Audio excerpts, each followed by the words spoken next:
En ouvrant distraitement le portefeuille de ma femme, je n'en ai pas cru mes yeux. Cet objet suspect dans son emballage brillant n'était autre qu'un préservatif. Mais pourquoi était-il là? Avait-elle un autre homme dans mon dos? Dans un instant mêlé de colère et de confusion, j'ai saisi une petite aiguille et j'ai percé un trou minuscule dans l'emballage. Appuyé sur le bouton s'abonner. Je vous raconterai une histoire émouvante accompagnée d'une douce mélodie. L'histoire commence. Un soir d'automne, Jean-Pierre, 46 ans, rentrait chez lui comme d'habitude et desserrait sa cravate. Pour lui, ce moment qui clôturait une longue journée de travail était toujours synonyme de paix. Dans le salon, sa femme, Sophie, terminait la vaisselle du dîner tandis que le journal du soir passait à la télévision. « Chérie, tu peux m'apporter ma carte bancaire ?»« Elle est dans mon sac », dit Sophie depuis la cuisine en s'essuyant les mains humides.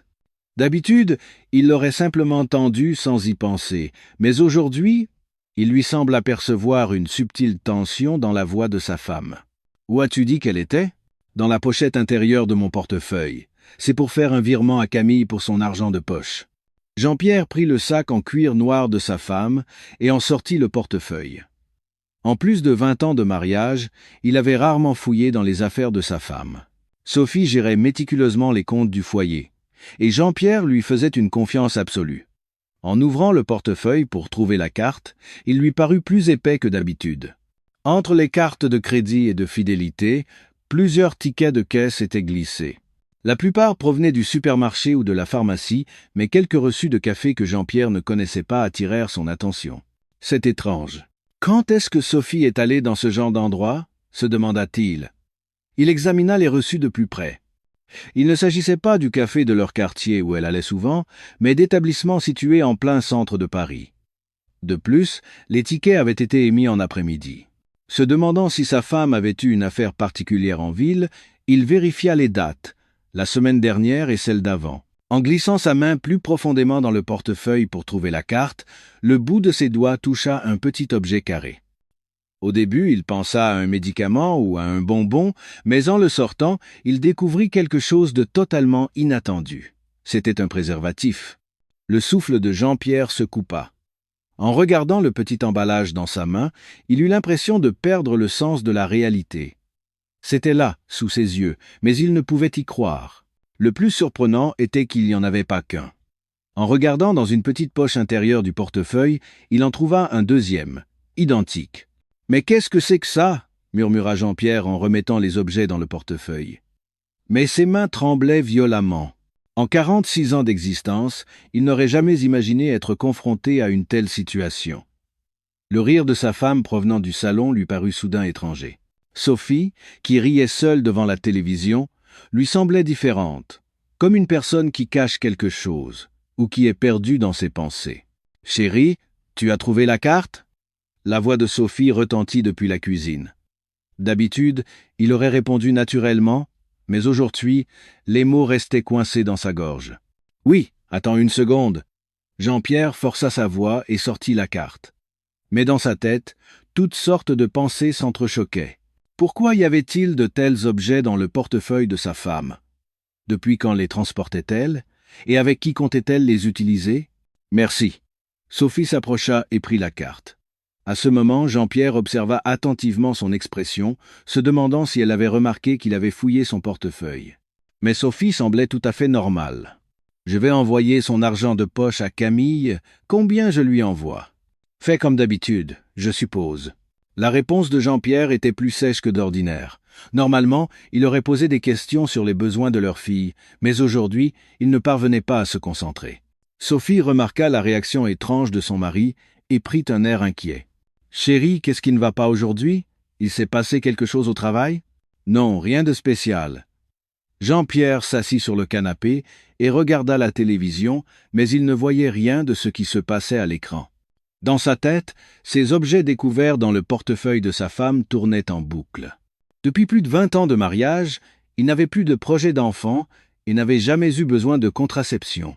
Depuis la naissance de Camille, leurs relations intimes s'étaient même beaucoup espacées. Alors, pourquoi sa femme transportait-elle de tels objets? Soudain, le souvenir de son père lui revint. Il se rappelait encore vivement le choc qu'il avait ressenti, adolescent, le jour où sa mère lui avait dit en larmes que son père voyait une autre femme. Ce jour-là, sa mère lui avait montré un reçu d'hôtel trouvé dans la poche de son père en pleurant. Pas possible. Pas chez nous. Jean-Pierre secoua la tête pour chasser cette pensée. Il voulait croire que Sophie n'était pas comme ça. En plus de 20 ans de vie commune, il n'avait jamais eu le moindre doute sur elle. Mais une fois que la graine du doute fut plantée dans son esprit, tout commença à lui paraître différent. Dernièrement, sa femme semblait sortir plus souvent que d'habitude. Elle disait rencontrer des amis ou aller au supermarché, mais restait dehors plus longtemps qu'avant. Et le fait que Sophie passe de plus en plus de temps sur son smartphone le préoccupait aussi.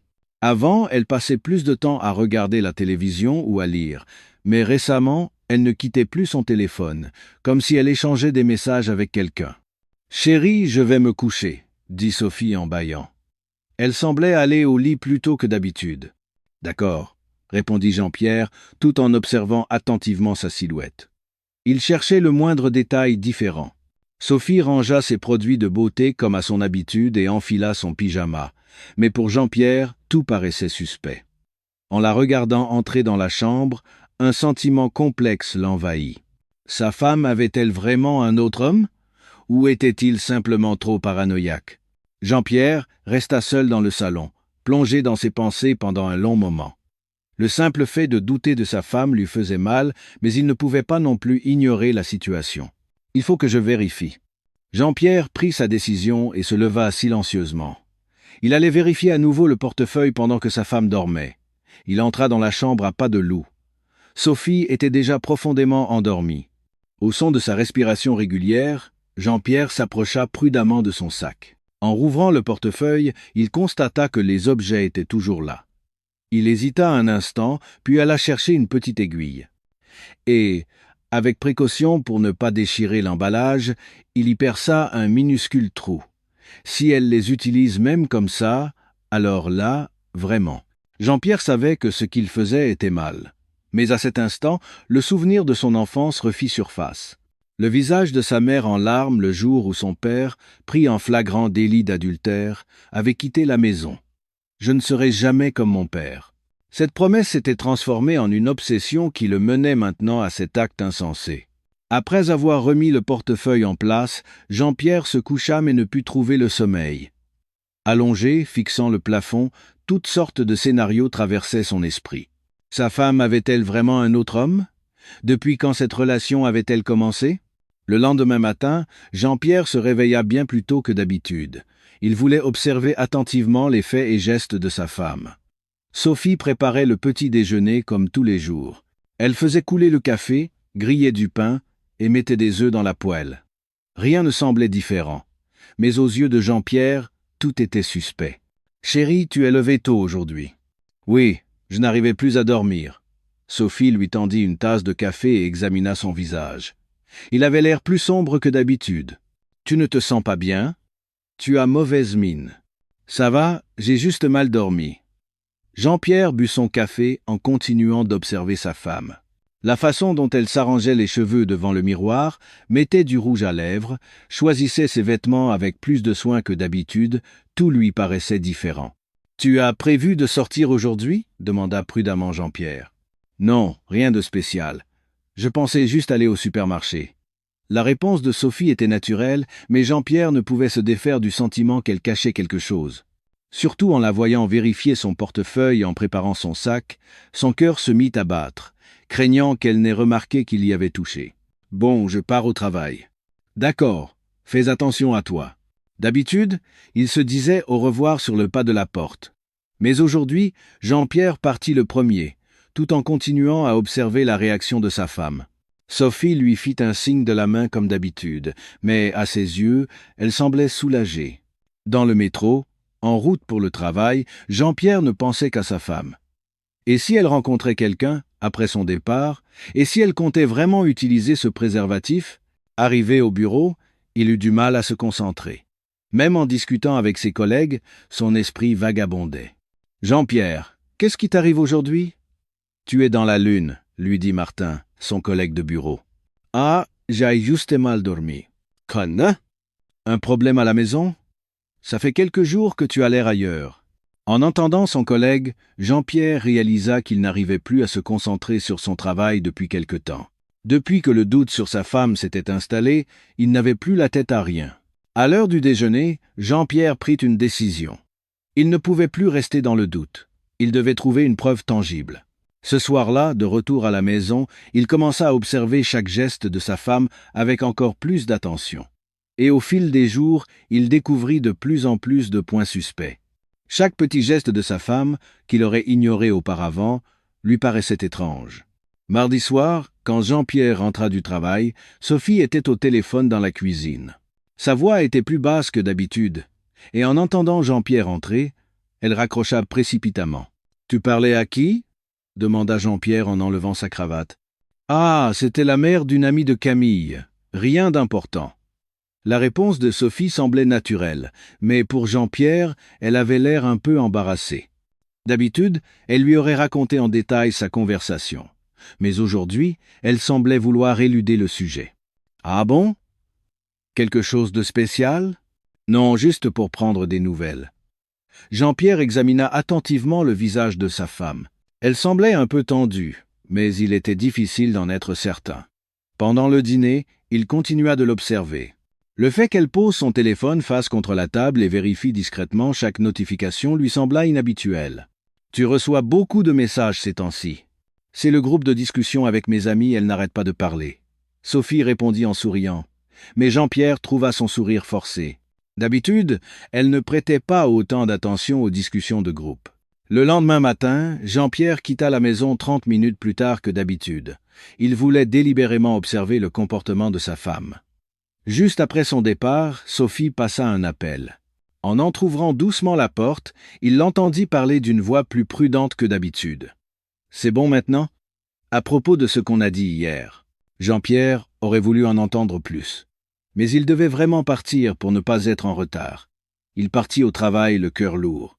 À l'heure du déjeuner, Jean-Pierre appela à la maison. C'était quelque chose qu'il ne faisait presque jamais, mais aujourd'hui, il voulait savoir ce que faisait sa femme. « Allô? Sophie, c'est moi. Qu'est-ce que tu fais? »« Ah, chérie, pourquoi tu m'appelles soudainement? Tout va bien ?» La voix de Sophie semblait légèrement paniquée. « Non, rien. Juste pour savoir. Tu es à la maison? »« Oui, je suis à la maison. Je pliais le linge. »« D'accord, à plus tard alors. » Après avoir raccroché, Jean-Pierre eut un sentiment étrange. La voix de sa femme était plus tendue que d'habitude, comme si elle cherchait à clore rapidement la conversation. Ce soir-là, en rentrant, Jean-Pierre sentit une odeur de parfum inhabituelle sur Sophie.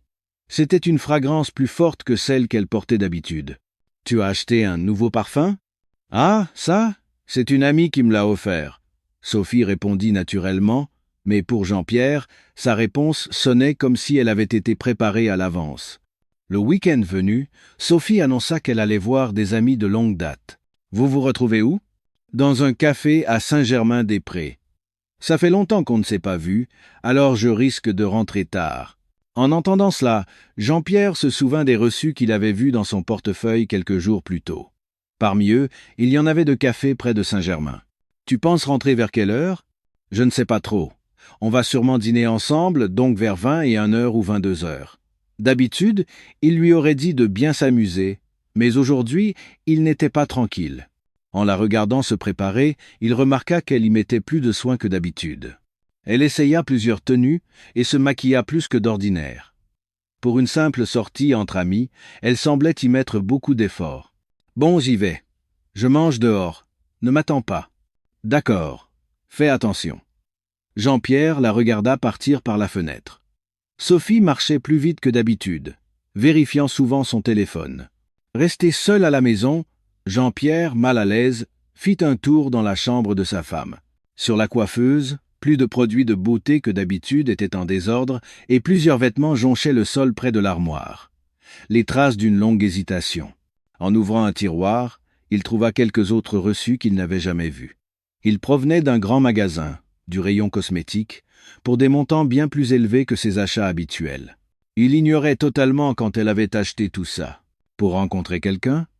Jean-Pierre chassa cette pensée de sa tête. Il n'avait aucune preuve concrète, et douter ainsi était-il juste? À 20 heures, toujours pas de nouvelles de Sophie. D'habitude, elle l'aurait prévenue si elle rentrait tard. Il faillit l'appeler plusieurs fois, mais se retint, de peur qu'elle ne comprenne qu'il la suspectait. Sophie rentra à 20 et 1:30, environ 30 minutes plus tard que prévu. Désolé d'être en retard. On ne s'était pas vu depuis si longtemps, je n'ai pas vu le temps passer. Sa voix était plus enjouée que d'habitude, mais pour Jean-Pierre, cela sonnait faux. Tu t'es bien amusé? Oui, on avait tellement de choses à se raconter. En écoutant sa femme, Jean-Pierre l'observa attentivement. Son maquillage était un peu effacé, ses cheveux plus en désordre que d'habitude. Mais étrangement, son parfum semblait plus prononcé. C'était quels amis? Mes amis du lycée. Ça faisait vraiment une éternité. Jean-Pierre aurait voulu en savoir plus, mais il arrêta, de peur de paraître trop insistant. Mais dans son esprit, le doute ne faisait que grandir. Le lundi suivant, Jean-Pierre fut confronté à une situation inattendue au travail. À la pause déjeuner, au restaurant avec ses collègues, il entendit par hasard la conversation de la table voisine. De nos jours, l'infidélité chez les femmes d'âge mûr est vraiment courante. Surtout la quarantaine, c'est l'âge le plus à risque. C'est vrai. Dans mon immeuble, il y a une femme comme ça. La rumeur dit qu'elle voit un homme plus jeune en cachette de son mari. En entendant cela, le cœur de Jean-Pierre se serra. L'idée que sa femme puisse être dans la même situation lui traversa l'esprit. Dans l'après-midi, Martin s'approcha de lui. « Jean-Pierre, tu as vraiment mauvaise mine ces temps-ci. Tu n'as pas de problème à la maison? »« Non, juste un peu de fatigue. »« Toi, tu n'as pas de soucis avec ta femme? » On entend tellement d'histoires de divorce chez les couples de notre âge. Les mots de Martin le rendirent encore plus anxieux. Se pouvait-il que sa situation paraisse étrange même aux yeux des autres? Non, ce n'est pas ça. Je suis juste vraiment fatigué. Mais dans son esprit, le doute se transformait peu à peu en conviction. Surtout à chaque fois que sa femme avait un comportement inhabituel, ce doute grandissait. Ce soir-là, en rentrant, Jean-Pierre trouva Sophie en train d'envoyer un SMS. Elle tapait avec une concentration inhabituelle et quand il s'approcha, elle cacha précipitamment l'écran. « Tu écris à qui? »« Ah, à Camille, pour savoir si elle a bien reçu son argent de poche. » Mais Jean-Pierre crut apercevoir un autre nom que celui de sa fille sur l'écran. Il ne l'avait pas bien vu, mais il lui semblait que c'était un prénom masculin. Cette nuit-là, Jean-Pierre prétexta d'aller aux toilettes pour essayer de vérifier le téléphone de Sophie. Mais contrairement à son habitude, elle l'avait glissé sous son oreiller, et il ne put y accéder. Les jours suivants, les soupçons de Jean-Pierre prirent une forme de plus en plus concrète. En observant les habitudes de sa femme, il remarqua qu'elle sortait seule 2 à 3 fois par semaine, et qu'à chaque fois, elle se préparait avec plus de soin que d'habitude. Ses sorties étaient particulièrement fréquentes le jeudi et le vendredi, et elle prétextait toujours rencontrer des amis ou aller au supermarché. Mais quand elle disait aller au supermarché, elle ne ramenait presque rien, et quand elle disait voir des amis, elle rentrait plus tard que d'habitude. Le plus étrange était l'historique de ses dépenses par carte. En consultant son compte en ligne, Jean-Pierre vit plusieurs paiements dans des cafés ou restaurants de quartier où elle n'allait jamais. Et la plupart du temps, c'était à l'heure du déjeuner ou dans l'après-midi. Et si c'était vrai? Jean-Pierre sentit que ce n'était plus un simple doute. Trop d'indices pointaient dans la même direction. Mais il n'avait toujours pas de preuves irréfutables. Quelques jours plus tard, il assista à une scène décisive. Ce jour-là, il avait déjeuné plus tôt que d'habitude et se promenait près de son bureau quand il tomba par hasard sur sa femme. Elle n'était pas seule. Elle marchait devant un café avec un jeune homme qui semblait avoir la fin de la vingtaine. Leur attitude ne ressemblait pas à celle de simples connaissances. Il y avait une sorte d'intimité entre eux. Jean-Pierre se cacha et les observa. Sa femme et cet homme entrèrent dans le café et s'assirent l'un en face de l'autre près de la fenêtre. Même de loin, il pouvait voir qu'ils avaient une conversation sérieuse. Qui est cet homme? Depuis quand le voit-elle? La colère et le sentiment de trahison envahirent Jean-Pierre. L'idée que sa femme, avec qui il vivait depuis plus de 20 ans, le trompait avec un autre homme était insupportable. Mais il ne pouvait pas se précipiter. Il pouvait s'être trompé. Et agir impulsivement n'était pas une bonne idée. Ce soir-là, de retour à la maison, Jean-Pierre essaya d'agir comme si de rien n'était. Mais son regard sur sa femme avait complètement changé. « Qu'as-tu fait aujourd'hui? »« Rien de spécial. Je me suis reposé à la maison, puis je suis allé au supermarché. » En entendant la réponse de Sophie, Jean-Pierre fut convaincu. Sa femme mentait. Et ce n'était plus un doute, mais un fait. Cette nuit-là, Jean-Pierre ne dormit pas, tournant et retournant la situation dans sa tête. Que devait-il faire maintenant? Comment découvrir la vérité? Et il craignait que les préservatifs qu'il avait découverts dans le portefeuille ne soient bientôt utilisés. Pendant plus d'une semaine, Jean-Pierre observa encore plus méticuleusement le comportement de sa femme. L'image de Sophie avec ce jeune homme au café ne quittait pas son esprit. Depuis ce jour, tout lui semblait clair. Jeudi après-midi, Jean-Pierre eut l'occasion de quitter le travail plus tôt. Une réunion annulée à la dernière minute lui permit de rentrer chez lui 2 heures avant l'heure habituelle. Il décida d'en profiter pour vérifier si sa femme était bien à la maison. Arrivé chez lui, il ouvrit doucement la porte d'entrée. L'appartement était trop silencieux. D'habitude, il y aurait eu le son de la télévision ou les bruits de la cuisine, mais aujourd'hui, rien. « Sophie, je suis rentré !» cria Jean-Pierre, mais aucune réponse. Il vérifia toutes les pièces, mais sa femme n'était pas là. Cependant, dans l'entrée, ses chaussures de ville étaient à leur place. Seules les chaussures confortables qu'elle portait pour aller au supermarché manquaient. Jean-Pierre appela sa femme. « Allô ?» La voix de Sophie trahissait une légère panique. « Sophie, où es-tu? Tu n'es pas à la maison. »« Ah, chérie, pourquoi es-tu rentrée si tôt? »« Je suis au supermarché. »« Au supermarché? Lequel? »« Celui du quartier. Je rentre bientôt. » Après avoir raccroché, Jean-Pierre regarda l'heure. Il était 15h30. C'était tôt pour que Sophie aille au supermarché.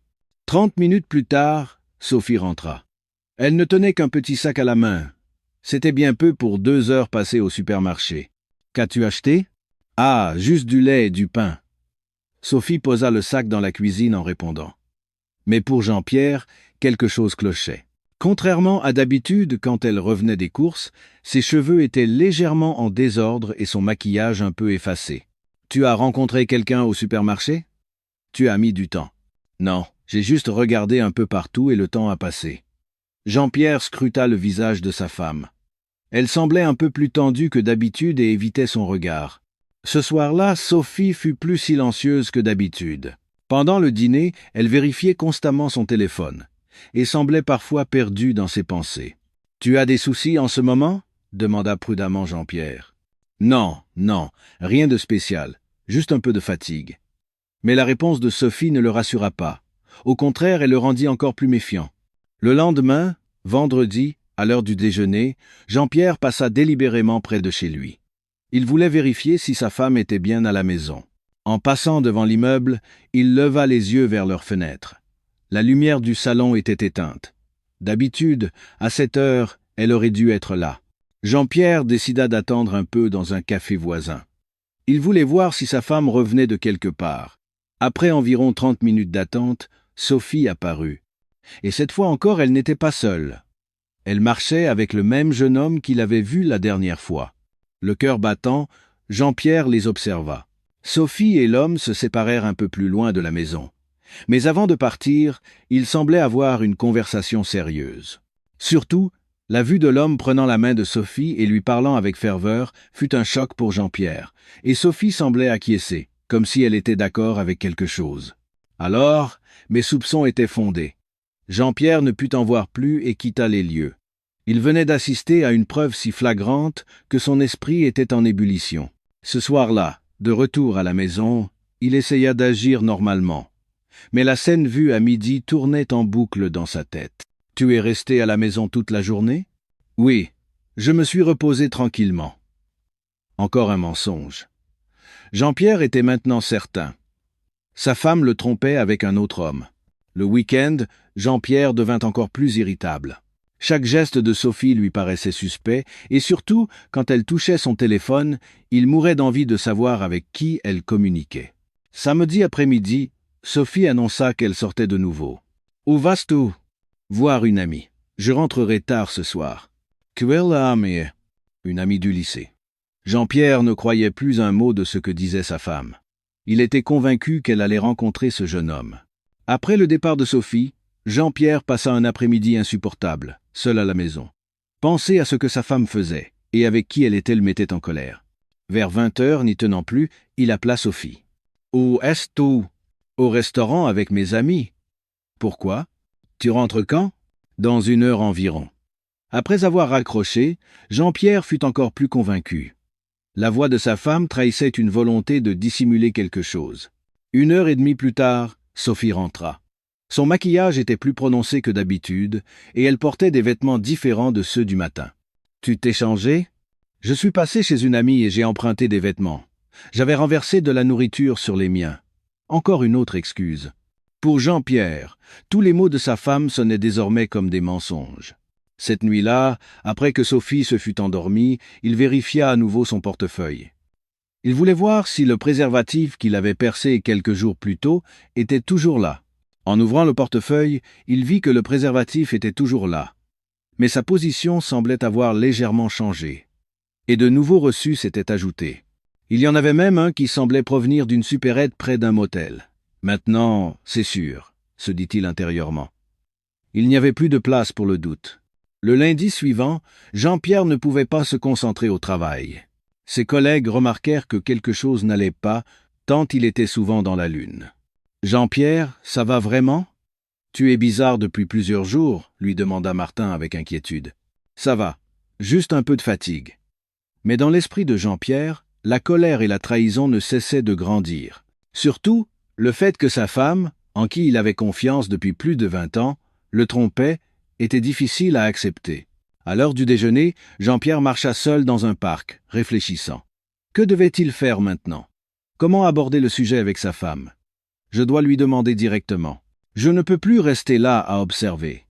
Mais il voulait obtenir plus de preuves concrètes. S'il l'accusait sans preuve, elle pourrait tout nier.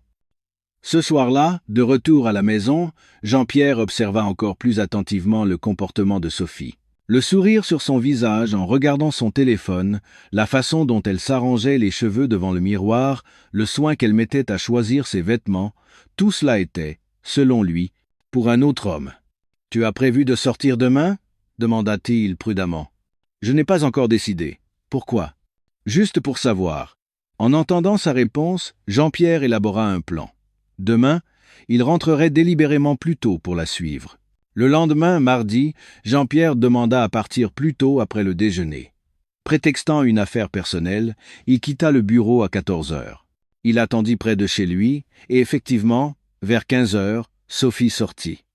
Elle était habillée avec plus de soin que d'habitude, ce qui, pour Jean-Pierre, était une preuve irréfutable. Jean-Pierre la suivit à distance.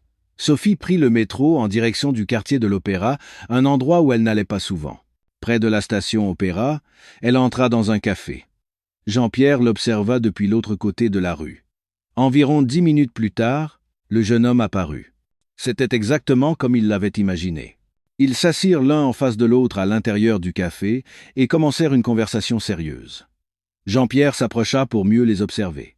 Sophie semblait demander quelque chose avec insistance à l'homme, et celui-ci hochait la tête en signe d'accord. Surtout, quand il vit Sophie prendre la main de l'homme en le remerciant, Jean-Pierre ne put plus le supporter, mais il ne pouvait pas entrer.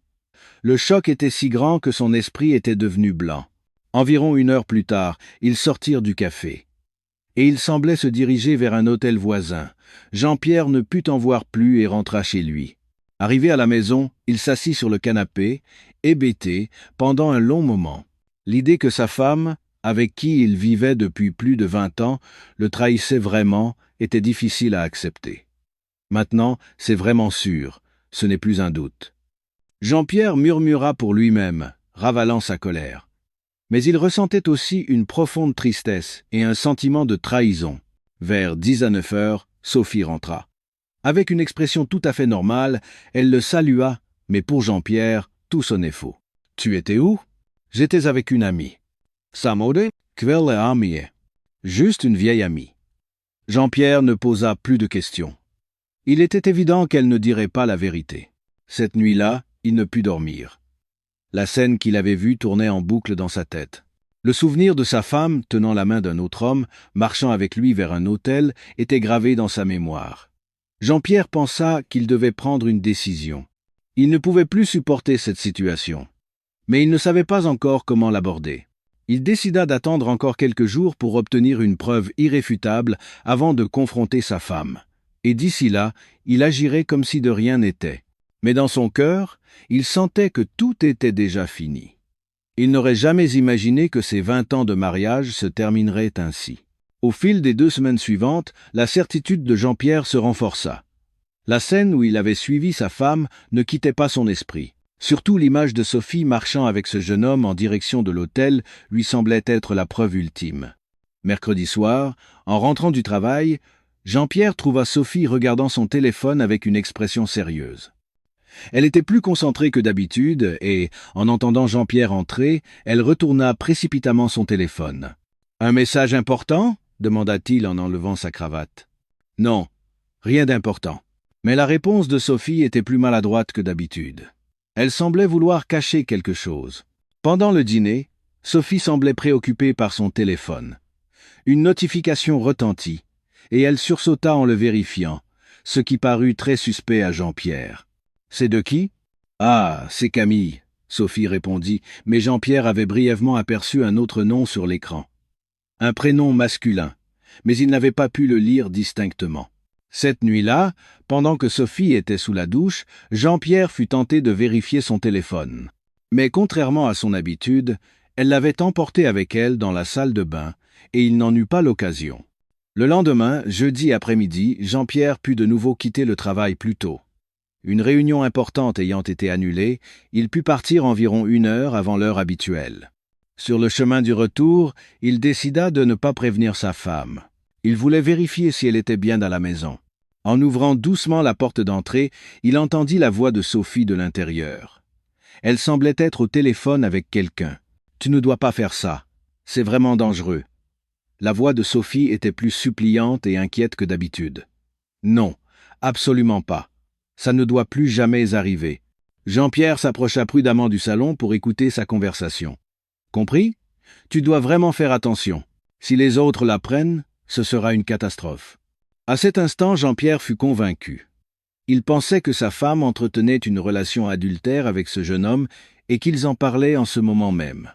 Jean-Pierre fit délibérément du bruit dans l'entrée et Sophie raccrocha précipitamment. « Ah, chérie, pourquoi es-tu rentrée si tôt ?»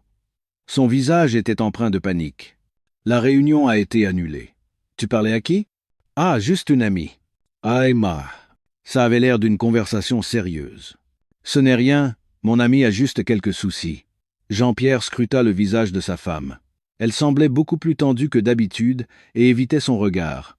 Ce soir-là, pendant que Sophie était aux toilettes, Jean-Pierre tenta de vérifier son téléphone. Mais l'écran était verrouillé et il ne put rien voir. Depuis quand Sophie, qui ne verrouillait jamais son téléphone, était-elle devenue si soucieuse de sa sécurité? Vendredi matin, Sophie se leva plus tôt que d'habitude pour se préparer à sortir. Elle se maquilla plus que d'ordinaire et essaya plusieurs tenues, y accordant beaucoup de soin. « Tu vas où aujourd'hui ?» demanda Jean-Pierre. « Voir une amie. J'ai quelque chose d'important à lui dire. »« Quelle amie ?»« Juste une vieille amie. » La réponse de Sophie était toujours aussi vague.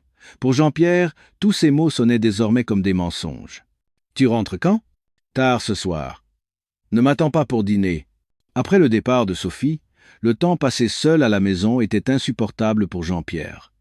Penser à ce que sa femme faisait et avec qui elle était le mettait en colère. Dans l'après-midi, n'y tenant plus, il appela Sophie. « Tu es où maintenant ?»« Dans un café avec mon ami. »« Si, Vonta. Quel café ?»« Un café dans le Marais. Pourquoi ? Il y a un problème ?» La voix de Sophie semblait légèrement agacée. D'habitude, elle lui aurait répondu gentiment. Mais aujourd'hui, elle semblait dérangée par son appel. Non, juste pour savoir. Après avoir raccroché, Jean-Pierre fut encore plus convaincu. Il pensait qu'elle était avec cet homme et considérait son appel comme une interruption. Ce n'est qu'après 21 heures que Sophie rentra.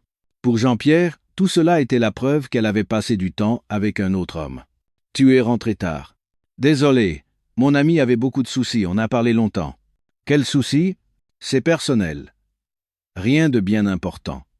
Jean-Pierre ne posa plus de questions. Il était évident qu'elle ne dirait pas la vérité. Le week-end, le stress de Jean-Pierre s'intensifia. Même en étant avec Sophie, son esprit était ailleurs. et chaque geste de sa femme lui paraissait suspect. Samedi après-midi, Sophie annonça de nouveau qu'elle sortait. « Encore voir une amie ?»« Oui. On n'a pas fini notre conversation la dernière fois. » Jean-Pierre pensa la suivre à nouveau, mais il se dit que ce serait trop évident. Il décida plutôt d'attendre à la maison pour voir à quelle heure elle rentrerait. 1 heure après le départ de Sophie, Jean-Pierre fit un tour dans sa chambre. En ouvrant le tiroir de sa coiffeuse, il trouva quelques objets qu'il n'avait jamais vus. Un nouveau rouge à lèvres, un parfum et une petite boîte cadeau dans un emballage luxueux. Il ouvrit la boîte et y découvrit un joli collier. « Qu'est-ce que c'est que ça? Quand a-t-elle acheté ça ?» Il examina le collier de plus près. C'était un bijou qui semblait assez cher, qu'il ne lui avait pas offert, et trop coûteux pour que Sophie se l'achète seule. Serait-ce un cadeau de cet homme? À cette pensée, la colère monta en lui. Recevoir un cadeau d'un autre homme et le cacher tranquillement à la maison, c'était insensé. Jean-Pierre remit le collier à sa place et retourna au salon. Mais son esprit était encore plus confus. Vers 20 heures, Sophie rentra, portant cette fois une nouvelle tenue, un style complètement différent de ce qu'elle portait le matin. Jean-Pierre était maintenant convaincu que tous les mots de sa femme étaient des mensonges. Cette nuit-là, après que Sophie se fut endormie, il vérifia de nouveau son portefeuille. Il voulait voir l'état du préservatif qu'il avait percé. En ouvrant le portefeuille, il constata qu'un des préservatifs avait disparu. Il y en avait 2 à l'origine, il n'en restait plus qu'un. Et l'emballage de celui qui restait semblait avoir été manipulé. Elle l'a vraiment utilisé. Jean-Pierre fut sous le choc. Ce n'était plus un doute, mais un fait certain. Sa femme avait vraiment une relation avec un autre homme. Mais il y avait quelque chose d'étrange. Si le préservatif percé avait été utilisé, il y aurait sûrement eu un problème. Mais il ne voyait aucun changement chez sa femme. Peut-être qu'elle ne le sait pas encore? Le lundi suivant, Jean-Pierre ne put absolument pas se concentrer au travail. Les découvertes du week-end le perturbaient. « Jean-Pierre, ça va vraiment? »« Tu as une tête d'enterrement ?» lui dit un collègue avec inquiétude. « Ça va, juste un peu de fatigue. » Mais l'état de Jean-Pierre ne faisait qu'empirer.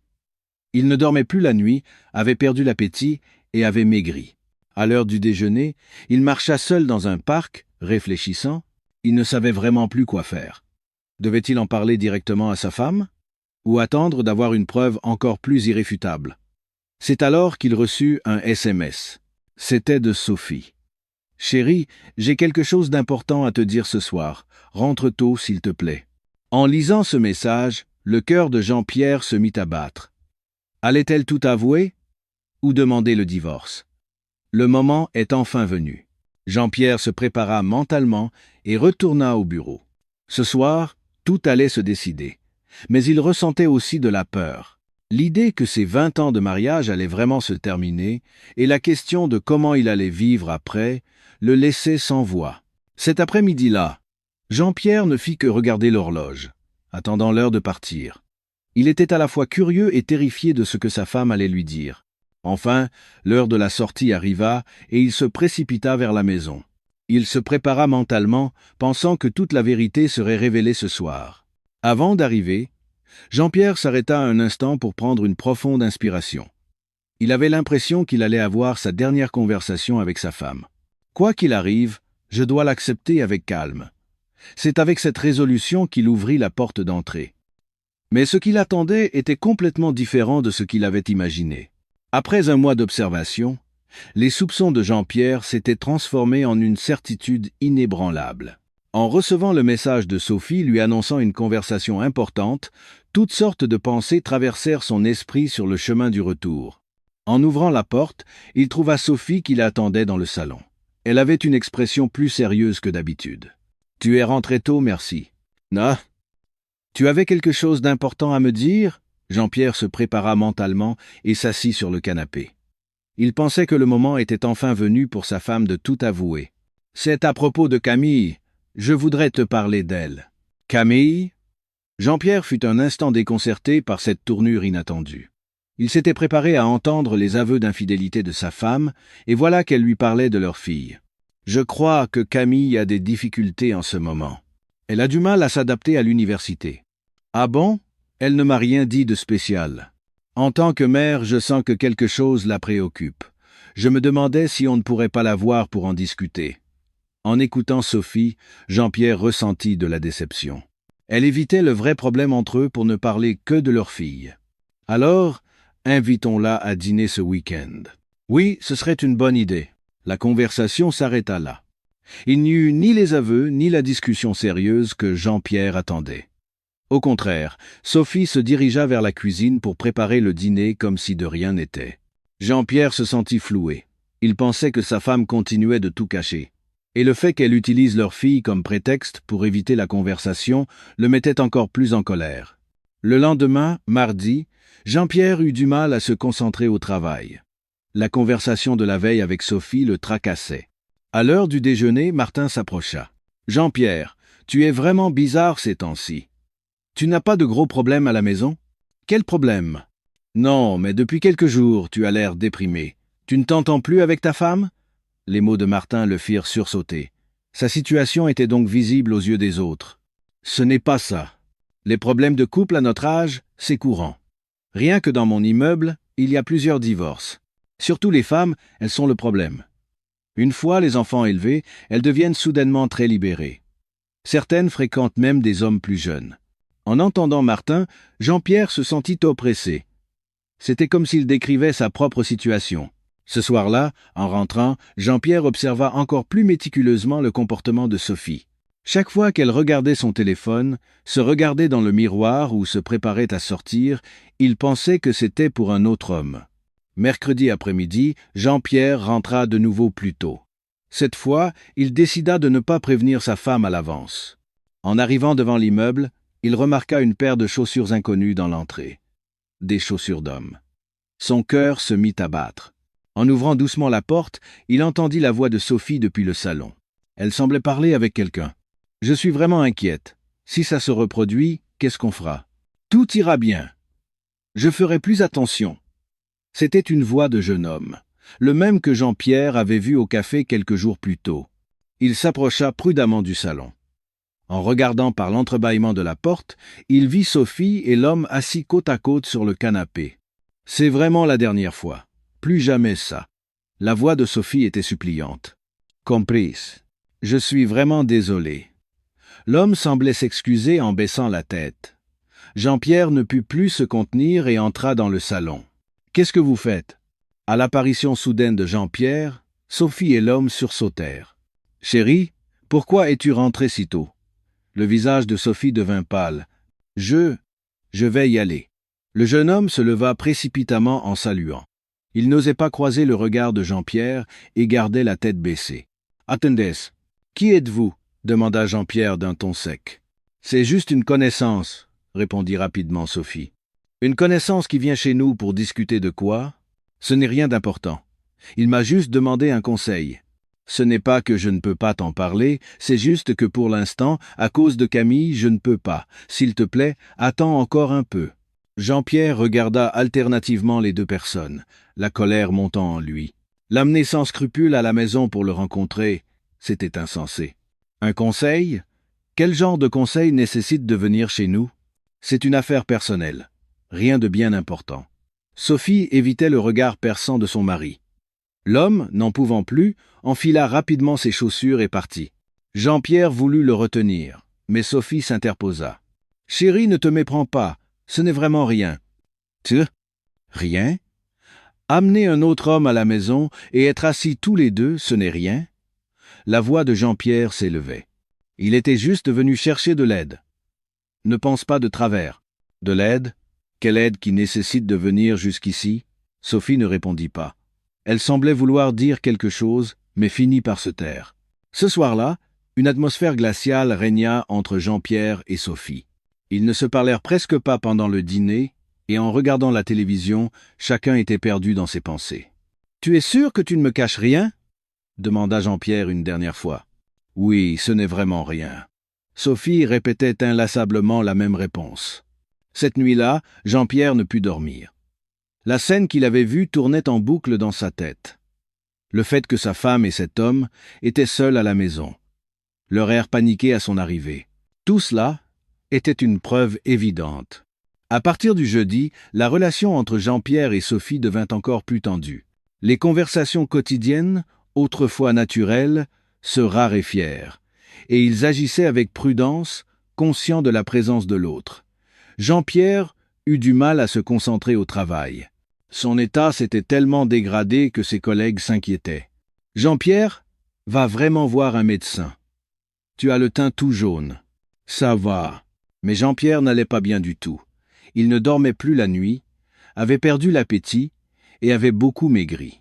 Vendredi soir, en rentrant, Jean-Pierre trouva Sophie en train de se préparer à sortir. « Tu vas où ?»« Voir une amie. »« Quelle amie ?»« Juste une vieille amie. » Jean-Pierre ne posa plus de questions. Il était évident qu'elle ne dirait pas la vérité. Après le départ de Sophie, il resta assis seul à la maison, réfléchissant. Le moment était venu de prendre une décision. En vérifiant de nouveau le portefeuille de sa femme, il constata que les préservatifs avaient tous disparu. Et de nouveaux reçus de cartes bancaires s'étaient ajoutés. La plupart provenaient de motels ou d'hôtels. Maintenant c'est sûr, se dit-il intérieurement. Il n'y avait plus de place pour le doute. Le week-end, Camille vint à la maison. Jean-Pierre était heureux de voir sa fille, mais son cœur était lourd. « Papa, tu as l'air d'avoir maigri, ça va ?»« Oui, juste un peu surmené. Maman aussi est un peu bizarre ces temps-ci. »« Il y a un problème entre vous ?» Les mots de Camille surprirent Jean-Pierre. Sa fille aussi avait remarqué que quelque chose n'allait pas. « Non, non, ne t'inquiète pas. » Mais Camille garda une expression suspicieuse. L'ambiance n'était plus celle, harmonieuse, de ses parents.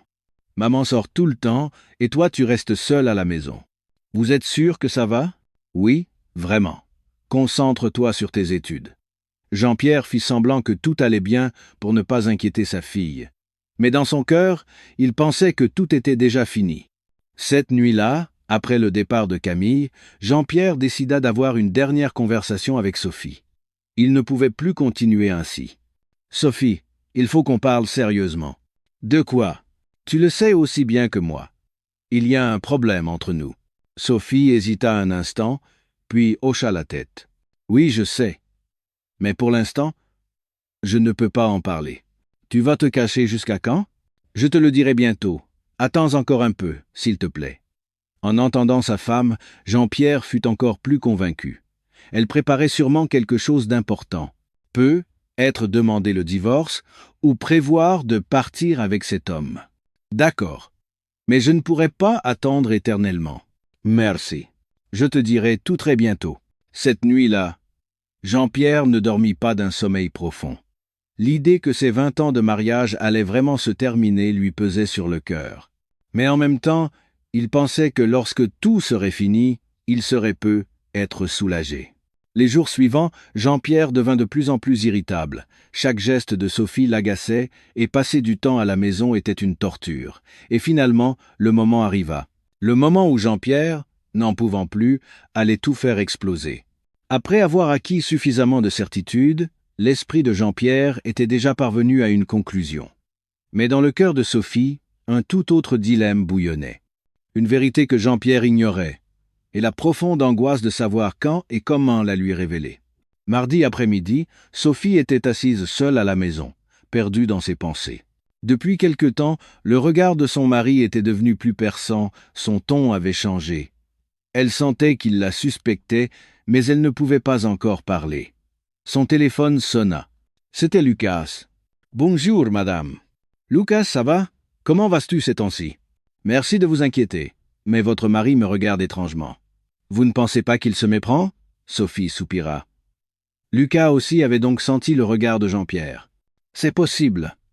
Je suis désolé. »« Ah, ce n'est pas grave, mais ne serait-il pas temps de le dire à Camille? Continuer à cacher ça va devenir difficile. »« Oui, tu as raison.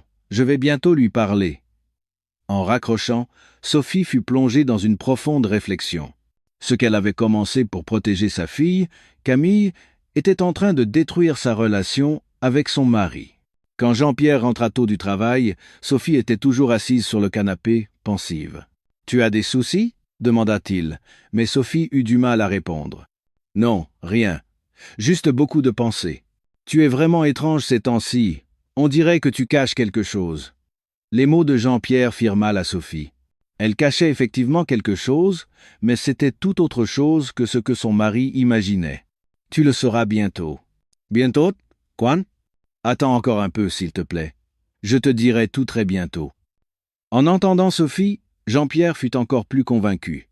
Elle était sûrement en train de régler ses affaires avec cet homme, ou de préparer une demande de divorce. Ce soir-là, Sophie appela Camille. Elle ne pouvait plus attendre. « Camille, c'est maman !»« Oui, maman, qu'est-ce qu'il y a ? Tu peux venir à la maison ce week-end ? Ton père et moi avons quelque chose d'important à te dire. »« Quelque chose d'important ? De quoi s'agit-il » La voix de Camille trahissait son anxiété. « C'est difficile à expliquer au téléphone.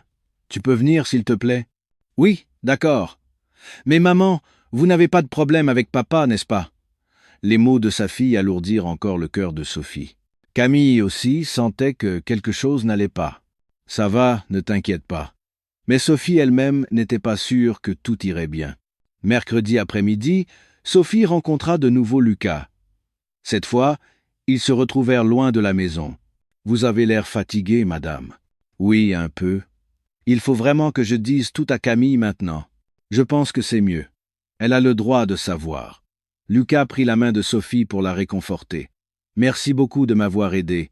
Sans vous, j'aurais fait une grosse erreur. Ce n'est rien, ce n'est pas de ta faute. C'était la situation qui voulait ça. Traufu. Mais c'est de ma faute si Camille a souffert. » En voyant le repentir sincère de Lucas, Sophie eut le cœur serré. Penser que ce gentil garçon avait failli se séparer de Camille à cause d'une seule erreur lui faisait mal. « Tu dois faire vraiment attention maintenant. Camille est une fille formidable. »« Je sais. Ça n'arrivera plus jamais. » Pendant qu'ils discutaient, Sophie sentit que quelqu'un les observait. En se retournant, elle vit Jean-Pierre au loin. Oh non! Le cœur de Sophie se serra. Son mari venait de nouveau d'être témoin de leur rencontre. Jean-Pierre croisa son regard, puis tourna les talons. Son expression était froide et dure. « Ça va? Vous êtes toute pâle. »« Oui, ça va. Mais Lucas, c'est vraiment la dernière fois. On ne devrait plus se voir. »« D'accord. Merci encore pour tout. » Après s'être séparée de Lucas, Sophie rentra à la maison d'un pas lourd. Elle craignait l'accueil que lui réserverait Jean-Pierre. En entrant, elle le trouva assis dans le salon, lisant le journal. Mais il ne semblait pas le lire. Il fixait quelque chose dans le vide. « Je suis rentré », salua prudemment Sophie. La réponse de Jean-Pierre fut brève et froide. « Je vais préparer le dîner. »« Laisse, je n'ai pas faim. » D'habitude, elle aurait insisté, mais aujourd'hui, Sophie n'avait pas la force de parler. Ce soir-là, ils ne se parlèrent presque pas. En regardant la télévision, chacun était perdu dans ses pensées, dans une atmosphère où ils s'évitaient mutuellement. À la nuit tombée, Sophie prit son courage à deux mains pour essayer de parler. « Chérie, tu te méprends vraiment ? » ?»« En quoi je me méprends ? » ?»« Mes rencontres avec lui. Ce n'est pas le genre de relation que tu imagines. »« Alors, c'est quoi ?» La voix de Jean-Pierre était froide et tranchante.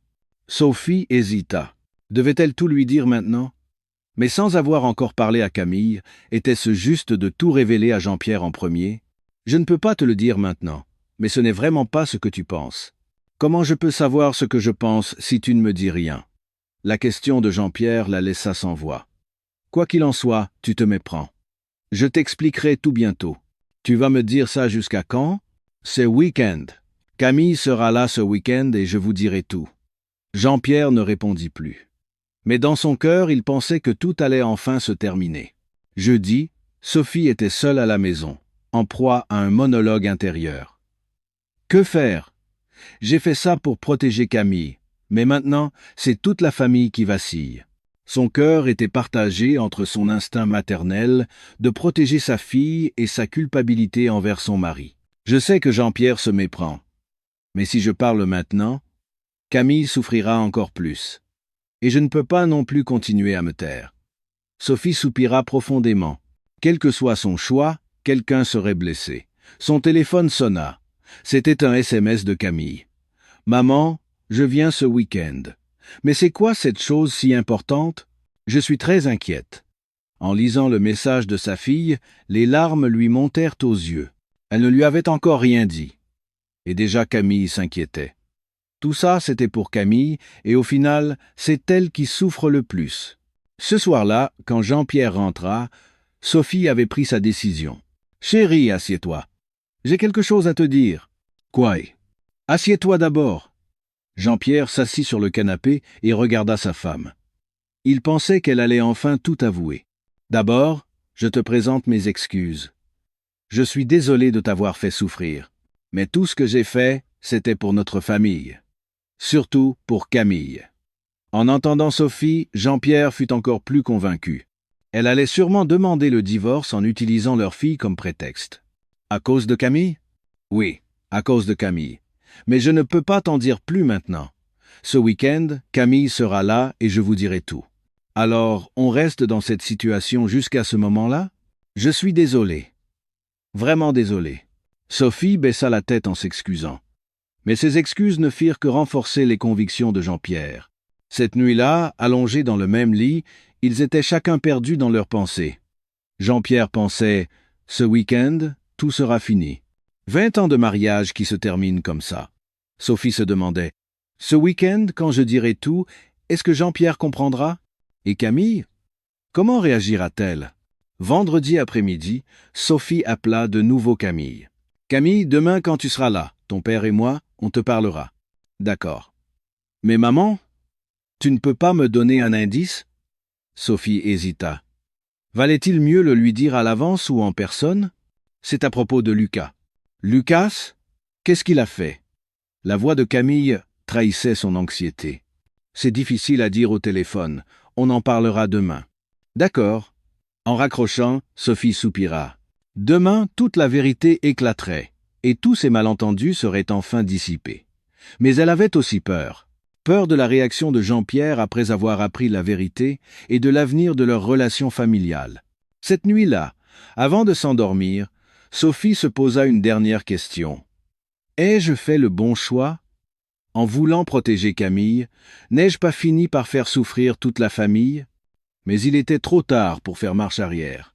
Demain, tout serait révélé. Et après, il faudrait prendre un nouveau départ. Jean-Pierre, lui aussi, attendait le lendemain. Il se préparait mentalement, pensant qu'il allait enfin entendre toute la vérité. Pour comprendre ce qui s'était passé, il fallait remonter 2 mois en arrière, un soir où tout avait commencé. Ce soir-là, alors que Sophie faisait la vaisselle, elle avait reçu un appel urgent de Camille. « Maman, tu peux parler ?» La voix de Camille était tremblante, inhabituelle. Quelque chose de grave semblait s'être produit. « Oui, pourquoi? Qu'est-ce qu'il y a? Appelle-moi quand tu seras seule. »« Papa n'est pas là? N'est-ce pas ?» Le cœur de Sophie se serra. Une histoire que Jean-Pierre ne devait pas entendre. Que s'était-il passé? Ton père est au salon. Je suis seul dans la cuisine. Dis-moi. Maman. La voix de Camille était mêlée de larmes. Il m'est arrivé quelque chose de grave. Quoi? Qu'est-ce que c'est? Je crois que je suis enceinte. À ces mots, l'esprit de Sophie devint blanc.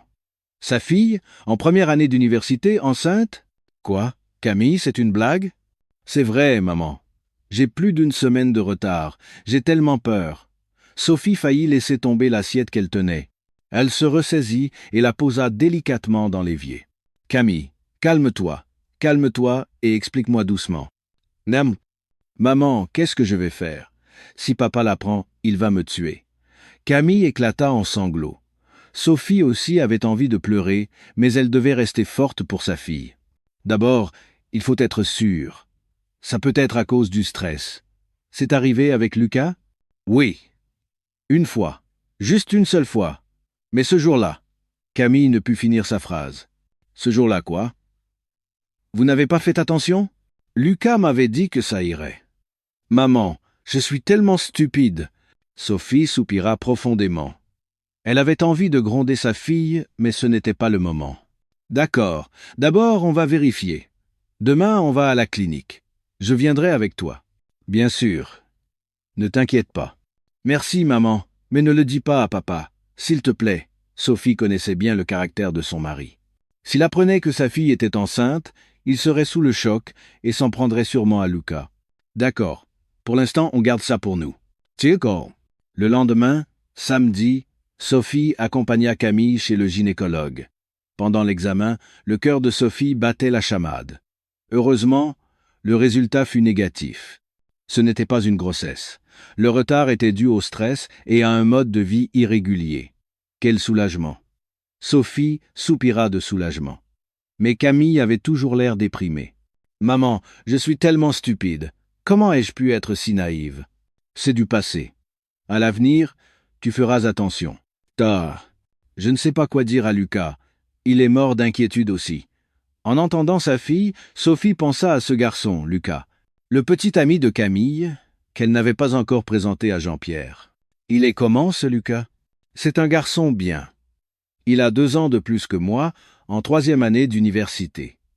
Il est toujours très gentil avec moi. Alors, votre relation ne va pas en pâtir? Non.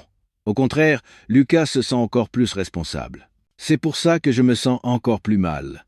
Après la clinique, Sophie et Camille s'assirent dans un café tranquille pour une conversation sérieuse. Camille, ce serait peu, être l'occasion de présenter Lucas à ton père. J'ai encore peur. Je ne sais pas comment il va réagir. Il l'apprendra un jour ou l'autre. Ce ne serait pas mieux de le présenter maintenant? Camille réfléchit un long moment, puis secoua la tête. Laisse-moi encore un peu de temps. C'est encore trop stressant pour moi. Depuis ce jour, Sophie réfléchit à ce qu'elle pouvait faire pour sa fille. Quelques jours plus tard, Camille l'appela de nouveau. « Maman, Lucas dit que je dois recevoir une bonne éducation. » « Quelle éducation? » « Une éducation sexuelle.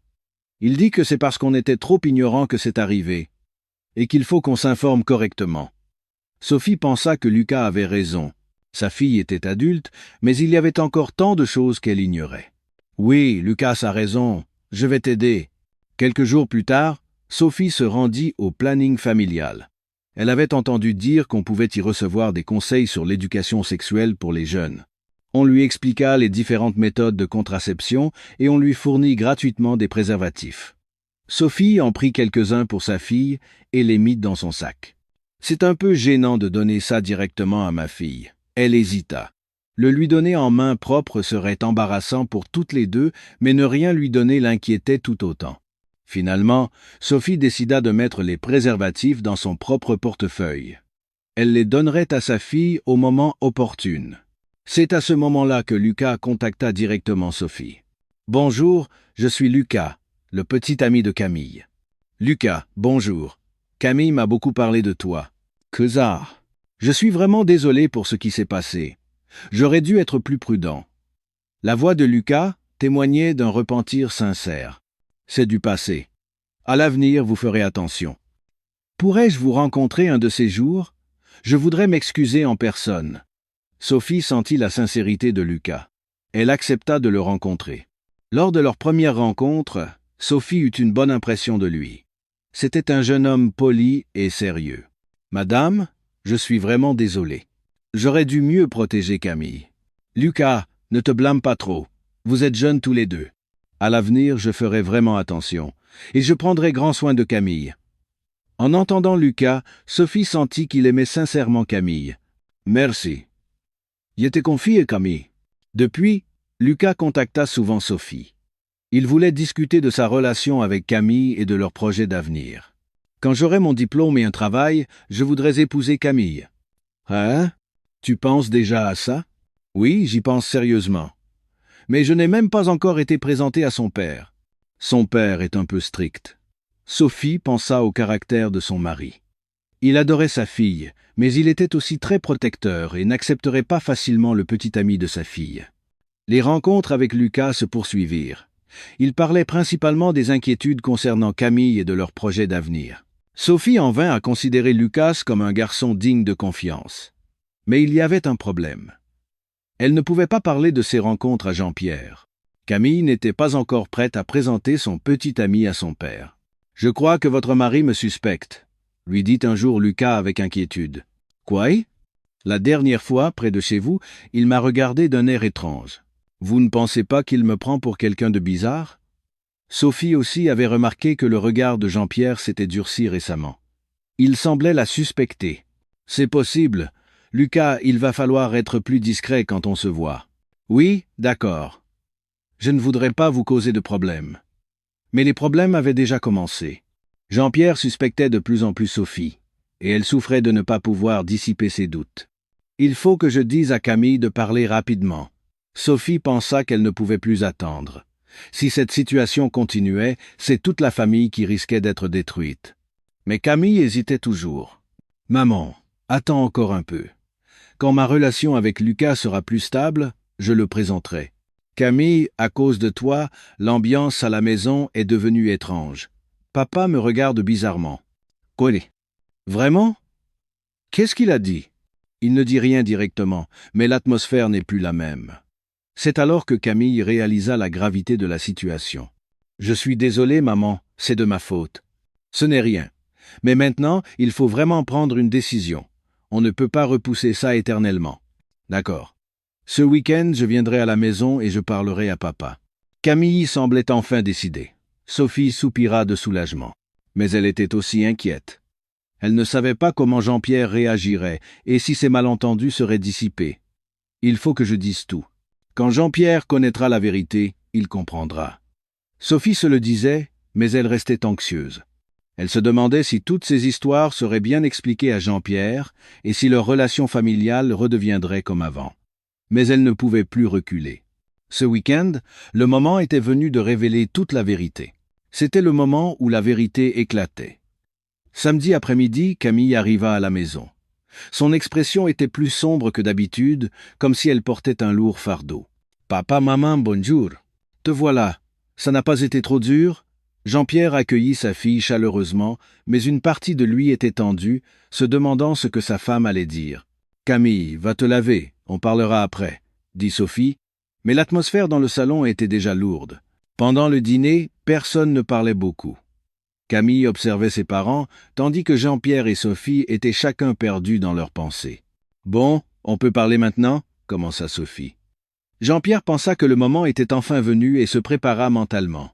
« De quoi s'agit-il » demanda prudemment Camille. « D'abord, je dois m'excuser auprès de ton père » dit Sophie en regardant Jean-Pierre. « Je suis désolé d'avoir agi d'une manière qui pouvait prêter à confusion. » Mais il y avait une raison. Jean-Pierre pensa qu'elle allait enfin avouer. « Camille, je pense que c'est à toi de commencer. » Sophie regarda sa fille, qui baissa la tête. « Papa, y a une petite amie. » À ces mots, Jean-Pierre sentit que la conversation prenait une direction inattendue. « Un petit ami ?»« Oui. Il s'appelle Lucas. Il est en 3e année d'université. Il a 2 ans de plus que moi. » Jean-Pierre fut un instant déconcerté. Il s'attendait à des aveux d'infidélité, pas à l'histoire du petit ami de sa fille. « D'accord. Et vous êtes ensemble depuis quand ?»« Depuis environ 6 mois. »« Pourquoi tu ne nous en as pas parlé avant ?» La voix de Jean-Pierre trahissait sa déception. « C'est que... » Camille ne put finir sa phrase. C'est alors que Sophie intervint. « Chérie, je vais t'expliquer. »« Expliquer quoi ?» La personne que je rencontrais, c'était Lucas, le petit ami de Camille. L'esprit de Jean-Pierre était confus. Le jeune homme que sa femme voyait était le petit ami de sa fille ? Je ne comprends pas. Il y a 2 mois, Camille a eu un problème, continua prudemment Sophie. Quel problème ? La voix de Jean-Pierre se fit plus vive. Camille avoua en retenant ses larmes. « Papa, j'ai cru avoir fait une grosse bêtise. J'avais tellement peur d'un mauvais résultat. » À cet instant, l'expression de Jean-Pierre changea radicalement. « Quoi ? J'avais un retard de règles, j'ai cru que j'étais enceinte, et j'ai eu si peur que je n'en ai parlé qu'à maman. » Jean-Pierre, sous le choc, ne trouvait plus ses mots. « Heureusement, ce n'était pas une grossesse. C'était dû au stress. » continua Sophie. « Mais à cause de ça, Lucas s'est senti tellement coupable qu'il m'a contacté. Il voulait s'excuser. C'est pour ça qu'on s'est vus. Kuza, c'est pour ça que tu l'as rencontré ?»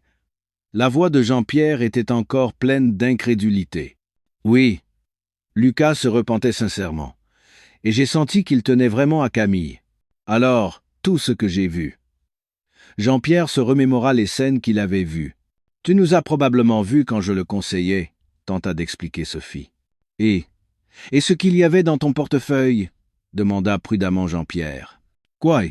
Les préservatifs. » À ces mots, Sophie et Camille rougirent. « Ah, ça !» expliqua Sophie embarrassée. « C'est le planning familial qui me les a donnés lors d'une consultation sur l'éducation sexuelle. Je les gardais pour Camille. » « L'éducation sexuelle ? » Oui, avec cette histoire, j'ai réalisé que Camille était très ignorante. J'ai pensé qu'elle devait recevoir une bonne éducation. Jean-Pierre commençait à y voir plus clair. Mais certains points restaient difficiles à croire. Alors, pourquoi tous ces mensonges quand tu sortais ? Ce n'étaient pas des mensonges, je ne pouvais juste pas encore en parler, dit Sophie avec un air désolé. Camille n'était pas encore prête à présenter son petit ami à son père. Camille hocha la tête. J'avais peur de papa, peur qu'il me gronde, alors j'ai repoussé le moment. En entendant sa fille, Jean-Pierre ressentit un sentiment complexe. Il réalisait à quel point il s'était trompé. Et ce que j'ai vu à la maison. Sojang, Lucas était venu s'excuser en personne. Mais tu es rentré à l'improviste, expliqua Sophie. Jean-Pierre se souvint de ce jour. C'est pour ça que vous étiez si paniqué. Oui. On n'était pas encore prêt à te le présenter et on s'est retrouvés face à face. Jean-Pierre comprenait enfin toute la situation.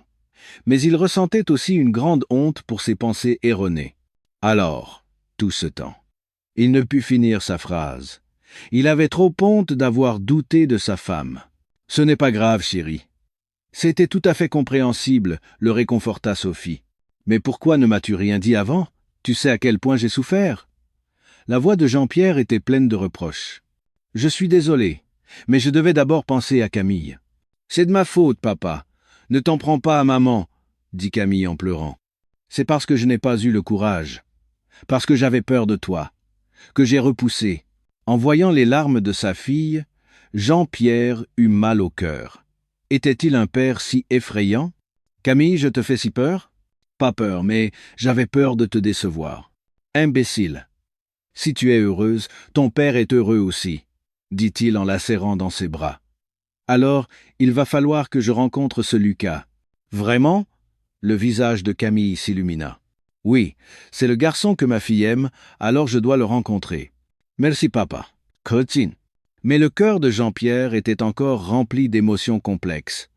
Le soulagement, mais aussi le regret et la honte d'avoir douté de sa femme. Sophie, je suis vraiment désolé. Ce n'est rien. J'aurais dû t'en parler avant. Non. C'est moi qui ai jugé trop vite. Jean-Pierre repensa à ses actes et rougit. Surtout en pensant au préservatif qu'il avait percé. Au fait, il manquait un des préservatifs dans ton portefeuille, demanda-t-il prudemment. Ah, ça?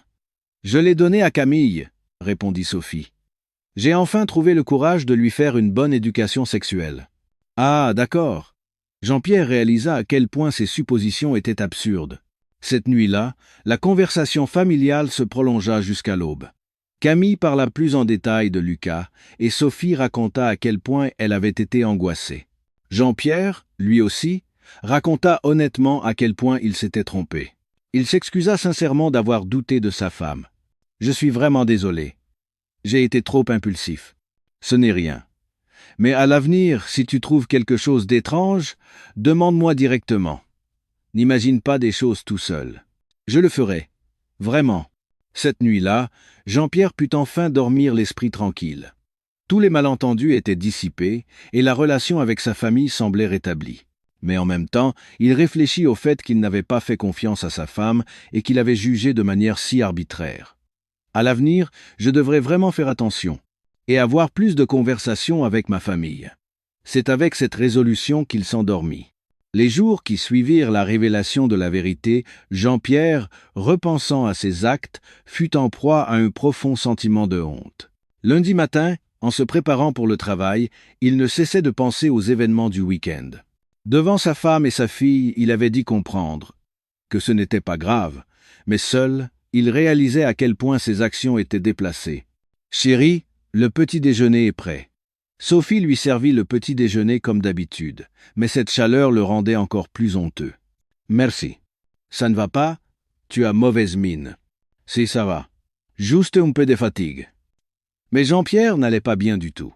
Arrivé au bureau, il eut du mal à se concentrer. Les événements des 2 derniers mois lui revenaient sans cesse en mémoire. « J'ai vraiment été un idiot, » se dit-il.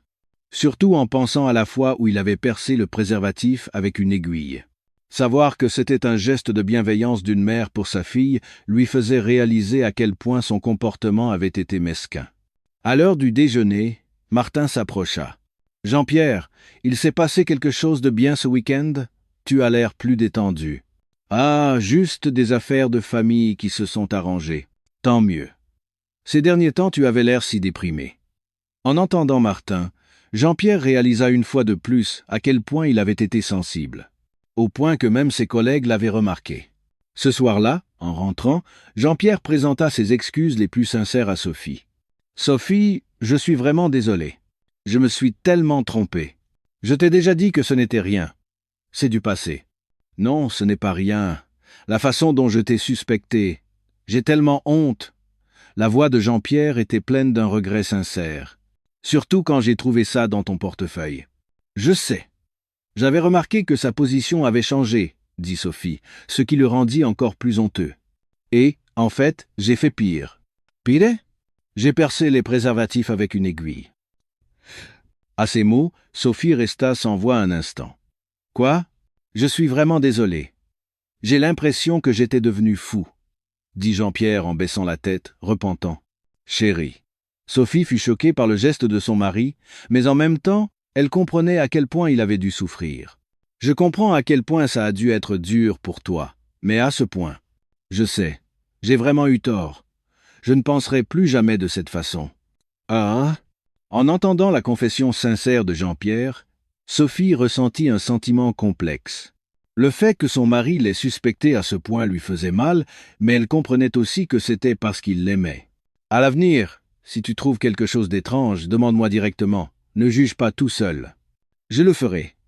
Vraiment. » Le lendemain, mardi, Jean-Pierre appela Camille. « Camille, c'est papa. »« Oui, papa. Qu'est-ce qu'il y a ? » Dis à Lucas de venir à la maison un de ces jours. Je veux qu'il soit présenté officiellement. Vraiment ? Tu veux bien le rencontrer ? La voix de Camille était pleine de joie. Bien sûr. C'est le garçon que ma fille aime, alors je dois le rencontrer. Merci, papa. Lucas sera tellement content. Et Camille ? Oui ? Si tu as des soucis, parle-en à ton père, n'importe quand. N'aie pas peur. Oui, d'accord. En raccrochant, Jean-Pierre réfléchit à quel point il avait été un père autoritaire. Au point que sa fille avait peur de lui. Il se promit de devenir un père plus affectueux. Jeudi soir, Camille vint à la maison avec Lucas. Lucas le salua poliment. « Bonjour, monsieur. Je suis Lucas. »« Lucas, j'ai beaucoup entendu parler de toi. Assieds-toi. » Jean-Pierre l'observa attentivement. C'était un jeune homme poli et qui semblait sincère. « Monsieur, je suis vraiment désolé pour tout ce qui s'est passé, » s'excusa Lucas en baissant la tête. « Nous avons semé le désordre dans votre famille. »« C'est notre problème de famille. Tu n'as rien fait de mal, » le rassura Jean-Pierre. Au contraire, il se sentait coupable de l'avoir regardé d'un œil suspicieux. « Tu tiens vraiment à Camille, n'est-ce pas ? » ?»« Oui, je la considère comme très précieuse. »« Alors, c'est bon. En tant que père de Camille, je te demande une chose. Prends soin de ma fille. »« Oui, merci. » Ce soir-là, le dîner se déroula dans une ambiance harmonieuse, ce qui n'était pas arrivé depuis longtemps. En discutant avec Lucas, Jean-Pierre sentit que ce jeune homme était vraiment quelqu'un de bien. « Lucas, reviens nous voir souvent. »« Oui, merci. Et quand tu vois Camille, fais attention à ce qu'il faut faire attention. » À ces mots, Lucas et Camille rougirent. « Oui, monsieur. » Tchuss. Cette nuit-là, Jean-Pierre discuta avec Sophie en buvant un thé. « Lucas est un garçon bien. N'est-ce pas ? J'ai eu une bonne impression de lui dès le début. Tu as vraiment bien fait de l'aider, » reconnut Jean-Pierre, admettant le bon jugement de sa femme. « Mais tu aurais dû m'en parler avant. Je suis désolé. J'ai d'abord pensé à Camille. Je sais. C'est une réaction normale pour une mère. » Jean-Pierre comprenait enfin le cœur de sa femme. Quelques jours plus tard, il sentit qu'il changeait. Il essayait d'avoir plus de conversations avec sa famille et s'efforçait de ne pas juger hâtivement. « Chérie, Lucas a appelé aujourd'hui. Qu'est-ce qu'il a dit ? Il veut présenter Camille à ses parents la semaine prochaine. »« Déjà ? C'est rapide. Je crois qu'il est sérieux. » Jean-Pierre pensa à l'avenir de sa fille. Il sentait qu'il pouvait maintenant la confier à quelqu'un de confiance. « Alors, il va falloir qu'on rencontre ses parents aussi. » Oui, il faudra leur être présenté officiellement. Ce soir-là, Jean-Pierre réfléchit tranquillement. Il pensa à la leçon que les événements des 2 derniers mois lui avaient donnée. La confiance est si importante. Il avait honte d'avoir douté de sa femme, avec qui il vivait depuis plus de 20 ans. Et il réalisait à quel point ses soupçons étaient absurdes. À l'avenir, je devrais vraiment faire attention et faire davantage confiance à ma famille. C'est ce qu'il se promit. Cette épreuve devait faire de lui un meilleur mari, un meilleur père. Quelques jours plus tard, Il dit à Martin, « Martin, l'autre jour, tu parlais des problèmes de couple de notre âge. » « Oui, pourquoi ? » « Il faut vraiment faire attention avec ce genre de spéculation. Ça peut facilement créer des malentendus. »« Pourquoi tu me dis ça soudainement ? » ?»« C'est du vécu. Il faut vraiment faire attention. » Martin, voyant l'expression sérieuse de Jean-Pierre, ne posa plus de questions. Ce soir-là, en rentrant, Jean-Pierre dit à Sophie, « Tu as vraiment beaucoup souffert, à cause de moi. Qu'est-ce que tu racontes ? Tout va bien maintenant ? Merci. Vraiment merci. » Jean-Pierre prit la main de sa femme. Il avait l'impression d'être enfin un vrai couple. Et dans son cœur, il se promit qu'à l'avenir, pour ne plus jamais créer de tels malentendus, il parlerait plus, se ferait davantage confiance et se soutiendrait mutuellement. Quelques mois s'étaient écoulés. L'automne avait laissé place à l'hiver, puis le printemps était revenu et la maison de Jean-Pierre était complètement différente. En apparence, rien n'avait changé, mais les liens familiaux s'étaient approfondis et réchauffés. Un dimanche ensoleillé d'avril, Jean-Pierre lisait le journal sur le canapé du salon. Mais il ne lisait plus seul en silence. Sophie était assise à ses côtés et ils le lisaient ensemble. « Chérie, regarde cet article. Ça parle des méthodes de communication des jeunes couples. » « Voyons voir. » Jean-Pierre sourit en lisant l'article que sa femme lui montrait. Il pensait à l'homme qu'il était quelques mois plus tôt et réalisait à quel point il avait changé. On devrait essayer ces méthodes. En réalité, depuis quelques mois, la famille avait suivi 3 séances de thérapie familiale. Les règles données par le thérapeute étaient simples mais puissantes. Exprimer ses émotions en premier, interdire les reproches, vérifier les faits avant de juger. Ces 3 promesses étaient devenues les nouvelles règles de la maison. Oui, surtout cette partie, sur le fait d'écouter l'autre jusqu'au bout, est intéressante. Jean-Pierre hocha la tête. C'était précisément ce sur quoi ils avaient travaillé ensemble ces derniers mois. Soudain, un bruit se fit entendre à l'entrée. C'était Camille et Lucas. « Bonjour !»« Entrez !»« Camille, Lucas, bonjour !» Jean-Pierre les salua chaleureusement. La venue de Lucas à la maison était maintenant naturelle et joyeuse. « Papa, maman, j'ai une bonne nouvelle !» Le visage de Camille était rayonnant. « Quelle bonne nouvelle !»« Lucas a trouvé un travail. »« C'est vrai ?» Félicitations, Lucas. Sophie fut la première à le féliciter et Jean-Pierre lui tapa sur l'épaule, tout aussi heureux. Félicitations, Lucas. Dans quelle entreprise ? C'est une PME dans l'informatique. C'est mon domaine, alors je suis vraiment content. C'est super, tes efforts ont payé. Jean-Pierre le félicita sincèrement. Ce jeune homme qu'il avait regardé avec méfiance quelques mois plus tôt était devenu un membre précieux de la famille. Et aussi, dit Camille en regardant alternativement ses parents. Maintenant que Lucas a un travail, est-ce qu'on peut parler de mariage ? À ces mots, Jean-Pierre et Sophie furent un instant surpris. Mais la joie l'emporta sur la surprise. Le mariage ? Oui. On n'a pas encore de projet concret, mais quand Lucas sera stable, on aimerait y penser sérieusement. En entendant sa fille, Jean-Pierre ressentit un sentiment complexe. Le mariage de sa fille était une joie, mais aussi un pincement au cœur. « J'ai encore beaucoup de lacunes, mais je promets de rendre Camille très heureuse, » dit Lucas poliment. « Lucas, de quoi on s'inquiéterait ? Si vous êtes heureux, c'est le plus important, » dit Jean-Pierre, ce qui fit sourire Camille et Lucas. « Alors, ce serait l'occasion de rencontrer les parents de Lucas et d'organiser une rencontre entre les 2 familles, » proposa Sophie, et tout le monde fut d'accord. Le dîner fut un moment joyeux, où toute la famille était réunie, ce qui n'était pas arrivé depuis longtemps. Jean-Pierre réalisa à quel point ces moments étaient précieux. « Papa, tu as beaucoup changé ces temps-ci, » dit Camille, ce qui le rendit un peu timide. « Comment ça, j'ai changé ? Tu es beaucoup plus affectueux qu'avant. Et tu nous écoutes beaucoup plus. »« Haïna ? Ah bon ? J'étais si bourru que ça ? » ?»« Pas bourru, mais un peu effrayant, » dit franchement Camille, ce qui le fit rire. Quelques mois plus tôt, le fait que sa fille ait peur de lui l'aurait blessé, mais maintenant, cela lui semblait amusant. À l'avenir, je ferai des efforts pour être un père plus affectueux. Tu es déjà parfait comme ça. Après le repas, Camille et Lucas partirent tôt. Jean-Pierre et Sophie discutèrent en faisant la vaisselle ensemble. « Chérie, Camille a raison. Tu as vraiment beaucoup changé. »« Ah bon ? » ?»« Oui. Avant, tu décidais de tout seul, mais maintenant, tu me demandes souvent mon avis. » Jean-Pierre hocha la tête. Il sentait que beaucoup de choses avaient changé depuis cette épreuve. Finalement, cette histoire a peu être été une bonne chose. Une bonne chose?